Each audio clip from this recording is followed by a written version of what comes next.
Hello everyone, তখন যাচ্ছিলাম হলো গুয়াহাটি কামাখ্যা মন্দিরে। আমি, দিদা, দাদু। তো এইটা যেহেতু রবিবারে গেছিলাম বলে দাদুকেও পেয়েছি, ওই জন্য আমরা তিনজন একসাথে করে যেতে পেরেছি। এটাও সেম উবের টোটো করেই যাচ্ছিলাম। তো এই যে আমরা তিনজন পেছনে বসেছি। আর ওদিনকে প্রায় ওয়েদারটা খুব ভালো ছিল, ঠান্ডা ঠান্ডা হাওয়া দিচ্ছিল। আর ওই যে দূরের পাহাড়টা তো দেখতেই পাচ্ছ, নীলাচল পর্বতের যত উপরে উঠছিলাম তত আরো ভালো ভালো ভিউ দেখতে পাচ্ছিলাম। তো এই যে একদম উপরে উঠে পড়েছি, নেমেও পড়েছি, নেমে এই যে এখন যাচ্ছি মন্দিরের দিকে। প্রচুর লোক ছিল, ভিড়ও ছিল, যেহেতু ওদিনকে রোববার ছিল বলে প্রচন্ড ভিড় ছিল। প্রায় 8 বছর পর কামাখ্যায় এসেছি। তো পুজো তো দেবো বটেই, সবার নামে পুজো দেবো। দেখতেই পাচ্ছ তো মারাত্মক ভিড়। আর এটা হলো সৌভাগ্য কুঞ্জ, যদি আমি খুব ভুল না করে থাকি। দিদা আমাকে বলেছিল, বাট আমার এখন এই মুহূর্তে খেয়াল পড়ছে না, ওই জন্য দিদা আমাকে এটার ব্যাপারে বলছিল।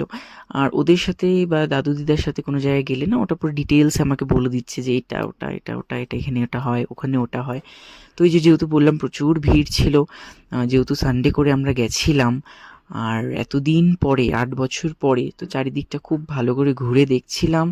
খুব ভালোও লাগছিল কিন্তু। তো এটাই বলবো। আর এই হলো এই যে এই জায়গাটাতে বলির জায়গা, এখানে বলি হয়, যে জায়গাটা আমার একদম পছন্দ না। তো ওখানে এই যে এখন আমরা প্রসাদ খাবো, এই যে খিচুড়ি, পনির আলু দিয়ে একটা তরকারি, সুজি, পায়েস, আরেকটা কোনো আইটেম ছিল হয়তো, আমরা মিস করে গেছি যেহেতু আমরা একটু দেরিতে গেছিলাম। আমাদের দেরি হয়ে গেছিলো পুজো দিয়ে যেতে যেতে।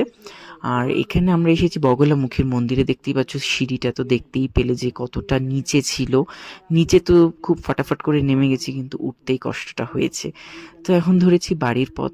8 বছর পর খুব ভালোভাবে পুজো দিলাম, আর আমাকে যে মা কামাখ্যা ডেকেছেন এটার জন্য আমি ধন্য। সো চলো আজই অবধি।